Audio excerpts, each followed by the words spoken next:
ನಮಸ್ಕಾರ. ನಿಮಗೆಲ್ಲರಿಗೂ Saroja Changolli legal hub ಚಾನಲ್ಗೆ ಸ್ವಾಗತ. ಫ್ರೆಂಡ್ಸ್, ನಾನು ಇದುವರೆಗೂ ಸಾಕಷ್ಟು ಕಾನೂನಿನ ಬಗ್ಗೆ ಮಾಹಿತಿಗಳನ್ನು ಕೊಡ್ತಾ ಬಂದಿದ್ದೀನಿ. ಹಾಗೆ ಈ ದಿನ ಒಂದು ಹೊಸದೊಂದು ವಿಚಾರವನ್ನು ನಾನು ನಿಮ್ಮ ಮುಂದೆ ಪ್ರಸ್ತುತಪಡಿಸ್ತಾ ಇದ್ದೀನಿ. ಫ್ರೆಂಡ್ಸ್, ಮೊದಲ ಬಾರಿಗೆ Saroja Changolli legal hub channel ನೀವು ನೋಡ್ತಾ ಇದ್ದರೆ ದಯವಿಟ್ಟು ನಮ್ಮ ಚಾನಲನ್ನು ಸಬ್ಸ್ಕ್ರೈಬ್ ಮಾಡ್ಕೊಂಡು ನೋಡಿ. ಹಾಗೆ ಈ ಎಪಿಸೋಡ್ ಇಷ್ಟ ಆದರೆ ಫ್ರೆಂಡ್ಸ್ ಆ್ಯಂಡ್ ಫ್ಯಾಮಿಲಿ ಮೆಂಬರ್ಗಳಿಗೆ ಶೇರ್ ಮಾಡಿ ಅಂತ ಕೇಳ್ಕೊಳ್ತಾ ನಾನು ಈಗ ವಿಷಯಕ್ಕೆ ಬರ್ತಾ ಇದ್ದೀನಿ.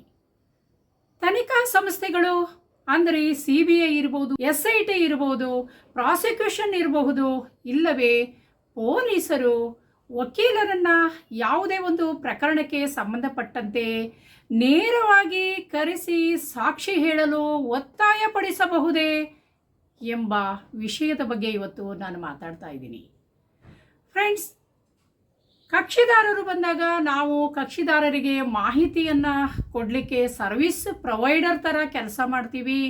ಆದರೆ ಸರ್ವಿಸ್ ಪ್ರೊವೈಡರ್ ಥರ ಕೆಲಸ ಮಾಡಿದಂತಹ ನಮ್ಮನ್ನೇ ಸಾಕ್ಷಿದಾರರನ್ನಾಗಿ ಬಂದು ನೀವು ಸ್ಟೇಟ್ಮೆಂಟ್ ಕೊಡಿ ಈ ಪ್ರಕರಣಕ್ಕೆ ಸಂಬಂಧಪಟ್ಟ ಹಾಗೆ ಅಂಥೇಳಿ ಪ್ರಾಸಿಕ್ಯೂಷನ್ನವರು ಪೊಲೀಸರು ನಮ್ಮನ್ನು ಸ್ಟೇಷನ್ನಿಗೆ ಕರೆಸೋ ಹಾಗಿಲ್ಲ. ಪ್ರಾಸಿಕ್ಯೂಷನ್ನವರು ನಮಗೆ ನೇರವಾಗಿ ನೋಟಿಸನ್ನು ಕೊಡೋದ್ರ ಮೂಲಕ ಇಲ್ಲವೇ ದೂರವಾಣಿ ಕರೆ ಮಾಡಿ ಕೇಳ್ಕೊಳ್ಳೋ ಹಾಗಿಲ್ಲ. ಹಾಗೆ ಪೊಲೀಸರು ಪೊಲೀಸ್ ಸ್ಟೇಷನ್ನಿಗೆ ಬಂದು ಯಾವುದೇ ಒಂದು ಪ್ರಕರಣದ ಬಗ್ಗೆ ನೀವು ನಿಮ್ಮ ಹೇಳಿಕೆಯನ್ನು ಕೊಡಿ ಅಂಥೇಳಿ ನೇರವಾಗಿ ನಮ್ಮನ್ನು ಸ್ಟೇಷನ್ಗಳಿಗೆ ಕರೆಸೋ ಹಾಗಿಲ್ಲ. ಈ ರೀತಿ ಕರೆಸಿದರೆ ಕಾನೂನು ವೃತ್ತಿಯ ಸ್ವಾಯತ್ತತೆಯನ್ನು ಗಂಭೀರವಾಗಿ ಪ್ರಶ್ನೆ ಮಾಡಿದ ಹಾಗೆ ಆಗ್ತದೆ. ಅಂದರೆ ಕಾನೂನಿನ ಸ್ವಾಯತ್ತತೆಯನ್ನು ಗಂಭೀರವಾಗಿ ದುರ್ಬಲಗೊಳಿಸಿದಂತೆ ಆಗುತ್ತದೆ ಮತ್ತು ನ್ಯಾಯಾಡಳಿತದ ಸ್ವಾತಂತ್ರ್ಯಕ್ಕೆ ನೇರವಾಗಿ ಬೆದರಿಕೆಯನ್ನು ಒಡ್ಡಿದ ಹಾಗಾಗುತ್ತದೆ ಎಂದು ಇತ್ತೀಚೆಗೆ ಸುಪ್ರೀಂ ಕೋರ್ಟ್ ಪ್ರಕರಣವೊಂದರಲ್ಲಿ ಹೇಳಿದೆ. ಅಂದರೆ ಸುಪ್ರೀಂ ಕೋರ್ಟಿನ ನ್ಯಾಯಮೂರ್ತಿಗಳಾದಂತಹ ಜಸ್ಟಿಸ್ KV ವಿಶ್ವನಾಥನ್ ಮತ್ತು N ಕೋಟೇಶ್ವರ ಸಿಂಗ್ ಅವರನ್ನೊಳಗೊಂಡಂತಹ ನ್ಯಾಯಪೀಠ ಈ ಒಂದು ತೀರ್ಪನ್ನು ನೀಡಿದೆ. ಅಂದರೆ ಇನ್ನು ಮುಂದೆ ವಕೀಲರನ್ನು ನೇರವಾಗಿ ಪೊಲೀಸರು ಸ್ಟೇಷನ್ನಿಗೆ ಕರೆಸೋ ಹಾಗಿಲ್ಲ.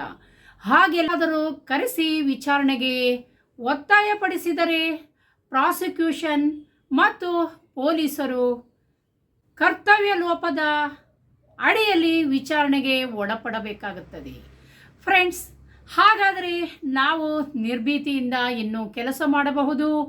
ಎಷ್ಟೇ ನಾವು ಕಾನೂನಿನ ಬೆಂಬಲ ಇದ್ದರೂ ಕೂಡ ಪೊಲೀಸರು ವಕೀಲರನ್ನು ಸ್ಟೇಷನ್ಗಳಲ್ಲಿ ಸರಿಯಾಗಿ ನಡೆಸ್ಕೊಳ್ಳಲ್ಲ ಅನ್ನೋ ವಿಚಾರದ ಬಗ್ಗೆ ಆಗಾಗ ಎಲ್ಲ ದೇಶಾದ್ಯಂತ ಅಪಸ್ವರ ಕೇಳಿ ಬರ್ತಾನೆ ಇದೆ.